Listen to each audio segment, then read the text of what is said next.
皆さんこんにちは。ヤンキースの最新情報やメッツの課題、そしてドジャースの怪我情報について詳しく解説している番組の翻訳をご紹介します。あなたの意見や予想もぜひコメント欄までお願いいたします。それではご覧ください。 What'd you make of what Cashman had to say? Whenever you were on the road and a GM showed up, it usually was like, ooh, Yeah, right. Things are not going good. we're not playing well. Yeah, right. Like he's here. Oh, who's here? Send them So back. that's getting traded. I don't know. That's a thing. Oh, that's a thing. Yeah, it is.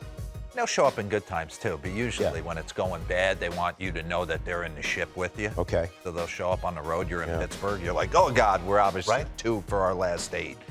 I would just, their starting rotation was so good out of the gate. To expect them to not regress to the mean a smidge, I think is a little foolish.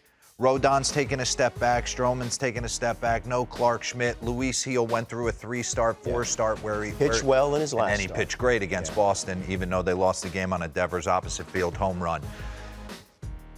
I trust the starting rotation. I really do. I think they give themselves a chance. I think Garrett Cole's going to get himself situated and be the frontline guy. The thing that's scary to me is Volpe's taking a little step back offensively, and Verdugo's taking a little step back. And with no Stanton, that top of the lineup, you knew the bottom was going to fall off a cliff a little bit, but the top was like 5 or 6 deep, where now it's like 2 or 3 deep. Well, instead of a one-man team last year with Aaron Judge as far as a lineup perspective, it's a two-man team now with Juan Soto, but that's a little unfair to expect those But two over guys. 162, there's It does. close to You this. still look at it. The Yankees have scored more runs than any team in baseball. So That's to a D-Rose good point. the point has been the starting pitching just hasn't been as good as it was.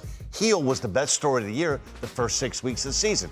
Listen, the Yankees started the season, and all Yankee fans around this area were like, oh no, we start the year 4 in Houston and 3 in Arizona. What do? They sweep the Astros. They win 2 out of 3. They come home for the home opener. They're 6-1. And they take off because primarily the starting pitching was really good. As D-Row touched on, they've all kind of taken a little bit step back. The one positive, Heel's last start, looked much better. He looked like the guy. You we worry saw. about their bullpen? I do a little bit. Clay Holmes is, you know Not what? a lot of strikeouts In the there. middle of May, Clay Holmes, I thought, was as good as I've ever seen. And Luke Weaver has turned himself into like... And now it's kind of like a little hit miss, and that's a little bit of concern. And when you start playing like they're playing right now, and you don't win some of the games that you've won in April and May, then it sticks out even more. Zach Eflin, Marcus Stroman. That is your pitching matchup in Baltimore's Petersburg. going nowhere because they're young and hungry. Absolutely. They're not going to die in the... Let's talk about the New York Mets.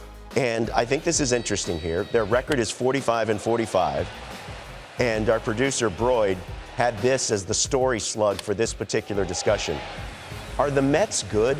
It is And you know, I'm not trying to be flippant here. My answer But what do you make yes. of it? Mine too. I came away. We came out of spring training. I love this team. Yeah. And then in May, when they didn't do a bunch of interviews in London with us, I was out.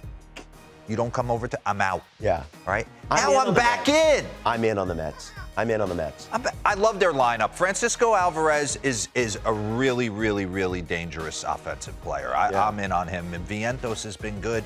And Nimmo's got 15 jacks. So I know we got to be quick. You go. Yeah, the only concern I have right now, good. bullpen. I think there's some concerns with the bullpen. Diaz being back is going to help. But what was good 3 or 4 weeks ago, the 7th and 8th inning, it's a little bit of a problem. Yeah.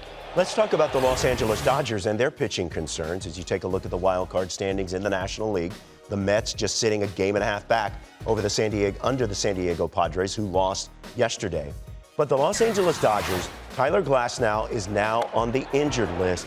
And D-Row, he's starting to join what has become a pretty lengthy list of both position players and maybe more importantly, their pitching staff. Yeah, this one I'm going to chalk up to, low back tightness. Let's skip a start, then give him the all-star break. This is a nice R&R reset for Tyler Glasnow. That's the way I look at this one. I wouldn't concern myself with this. Okay. The concern is you got to find someone else to pitch after him. Mm-hmm. Bobby Miller took it on the chin last night in Philly. Gavin Stone's been excellent. You could say is he going to All-Star game? Because he's a snub if he's not. Who's that? Gavin Stone. Oh, yeah. And you got to get Yamamoto back. You got a lot of weaponry. You got to get Mookie Betts back at some point. Their lineup falls off a cliff. This is going to be a team going into September. There are going to be a lot of questions. If Kershaw doesn't come back and is able to contribute, if Walker Buehler doesn't come back and contribute, they're going to be in the same place they were last year. They catch a good team, the right team, they can get knocked out again. Where's Mookie Betts going to play when he comes back? Good point. Even with all of those concerns, they still have a 7.5 game lead in the division. So it is important to put it in context. 今回の動画はいかがでしたか？ぜひご意見ご感想をコメント欄までお願いいたします。このチャンネルでは日本人メジャーリーガーの最新情報など海外の番組の翻訳をお届けしています。面白いと思っていただけましたら、よかったら高評価とチャンネル登録をお願いします。どんな情報をお届けしたら喜んでいただけるか、ぜひお聞かせください。それではまた次回の動画でお会いいたしましょう。